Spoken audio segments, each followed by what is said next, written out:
right. Hi, everybody. Welcome to episode 4 of the podcast, the coolest podcast in the world.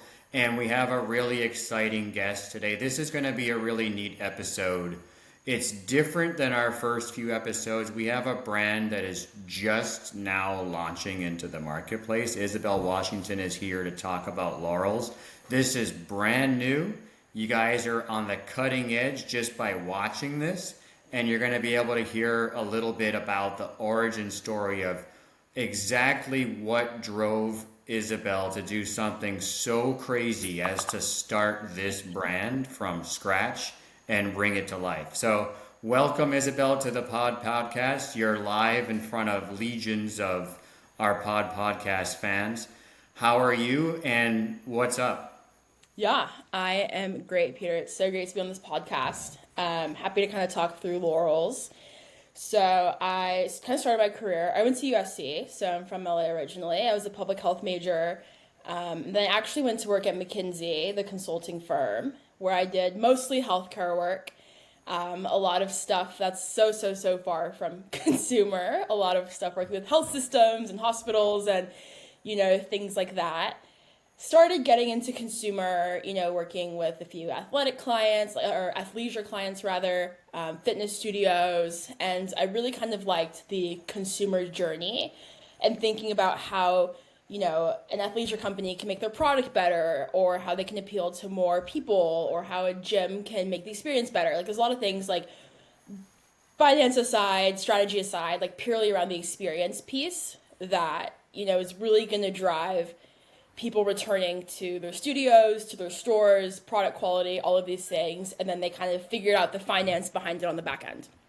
So I really enjoyed that piece of it. Late last year, I left kind of on a spur. I wasn't feeling terribly inspired anymore and helped some friends from college actually launch their energy drink company.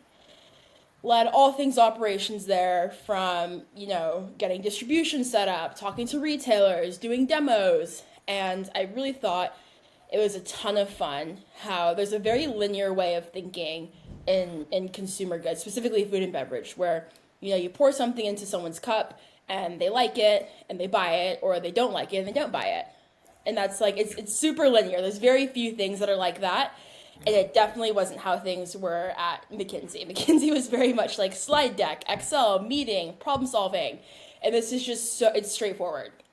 There's some loyalty around that, around like brands and food and like routine that people buy. But generally, like I'm sure you and I both have picked up things that we tried during a demo and now it's just part of our routine. So I really like that way of thinking.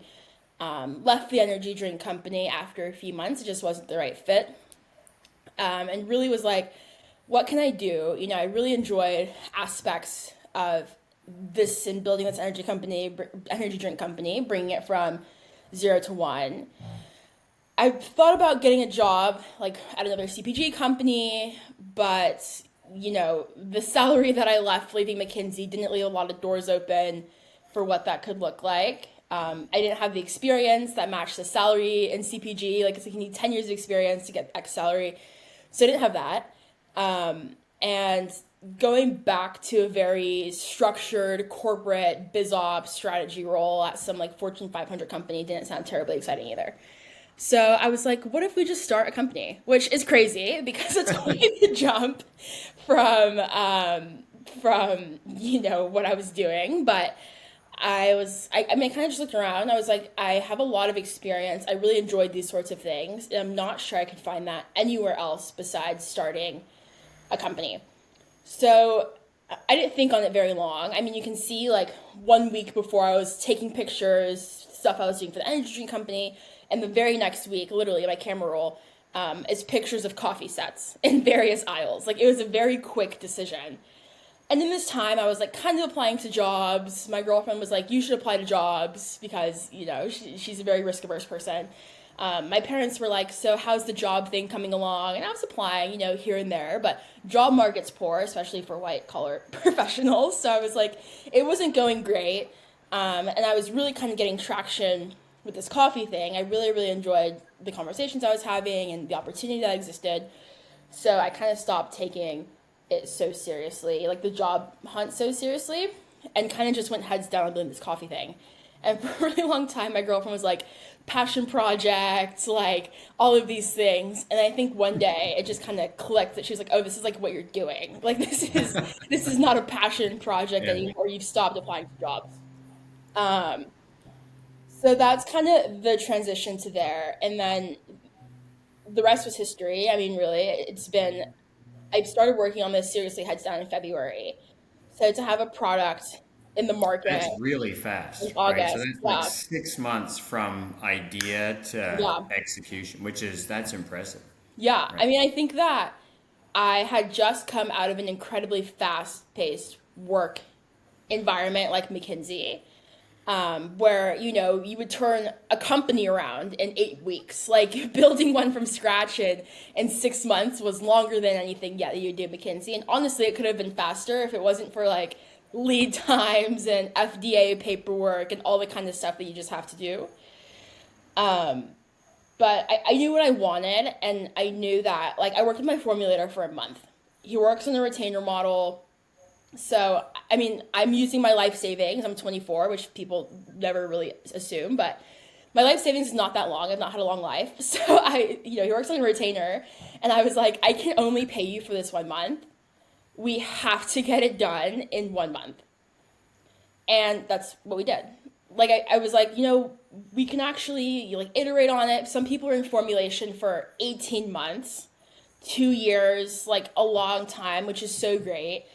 But for me, I was like, there's no feedback that is going to move the needle more than just launching the product.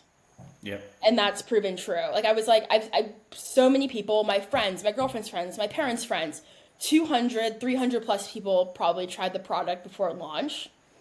And we iterated around, the feedback that had gotten. But I was like, I just need to launch this thing. It's not going to do me any more favors. I've run out of people unless I go stand on, Venice Boardwalk asking people to try the product. I just need to get something that people can react to. So that is part of the inspiration for why it took 6 months. On the product front, so the very first kind of iteration was actually a decaf RTD.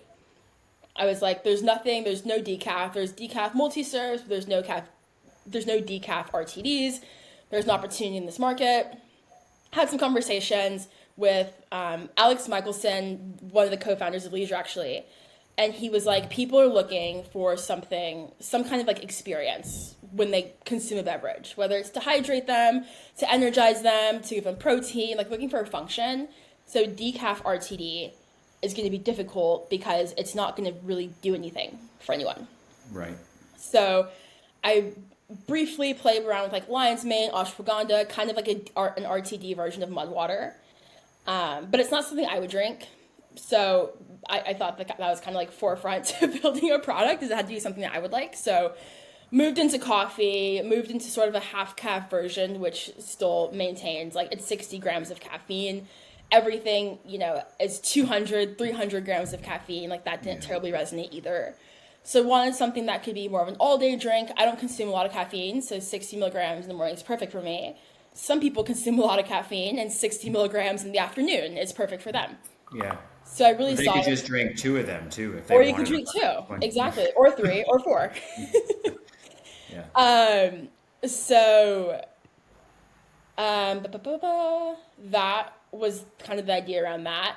So And then when did you have the bolt of inspiration for the A2 dairy element? Because you're yeah, right, like you're in the right place at the right time yeah. with that. But I don't think that was an accident, right? You had a plan behind that. Yeah, I mean, Alex inspired me a ton. I love Alex ice cream. I started picking it up pretty early into like not to be like I was there first, but kind of. When they first really launched nationally into Whole Foods and Sprouts, like I was on it. So that was kind of the whole thing. I was like, this is really great. I grew up lactose intolerant. I haven't been able to consume dairy, and I can eat this quite comfortably, like a lot of people have.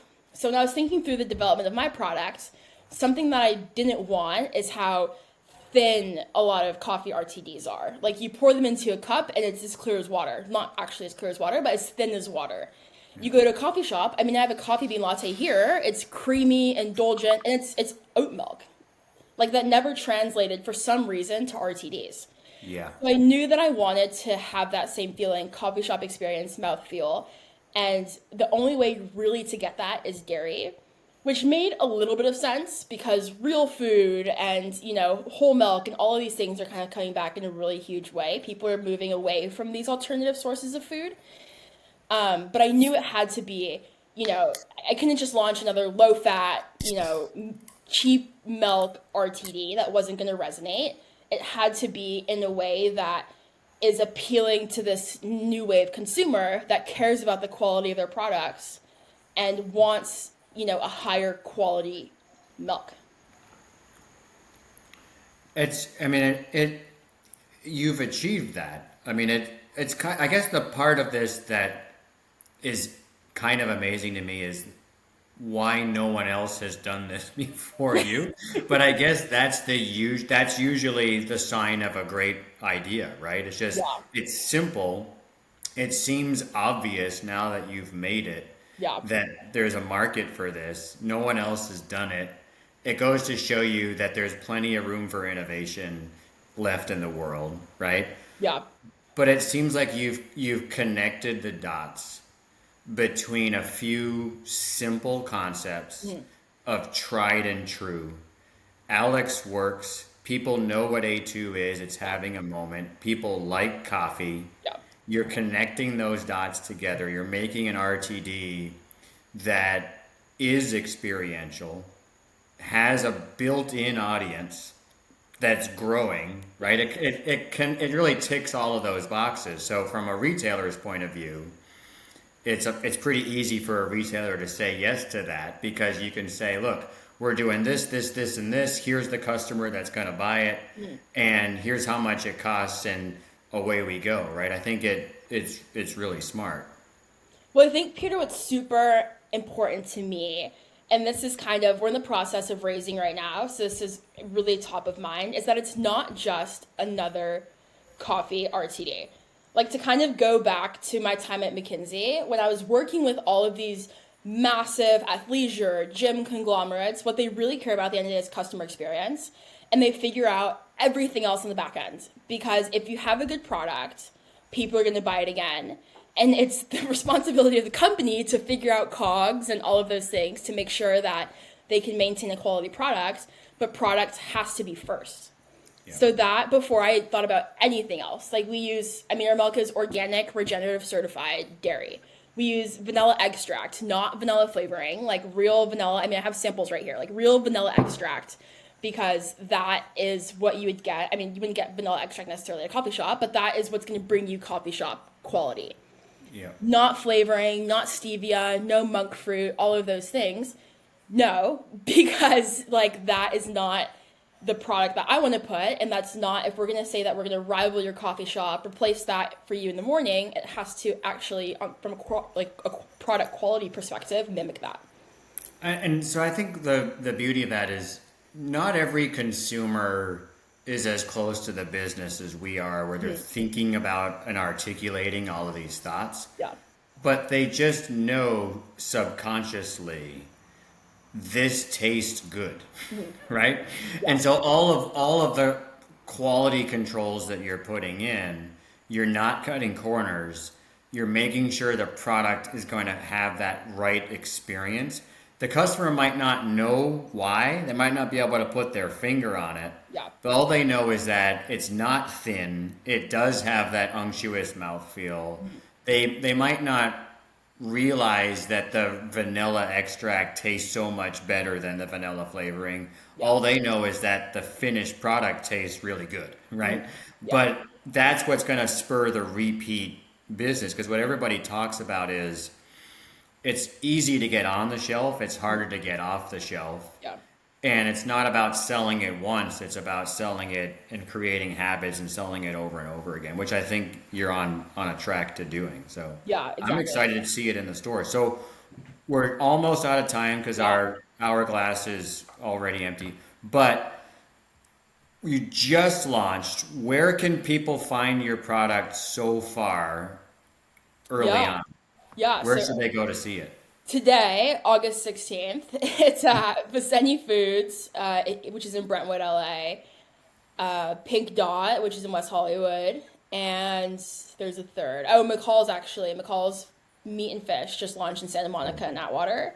Awesome. In a few Yep. weeks, we'll be in a very, very popular 10 chain retailer in Nice. in LA that may or may not have smoothies. So Cool. Well, we're excited to be working with you. I mean, for us, we're all about innovation. We're all about real innovation, truly new products that are making a difference.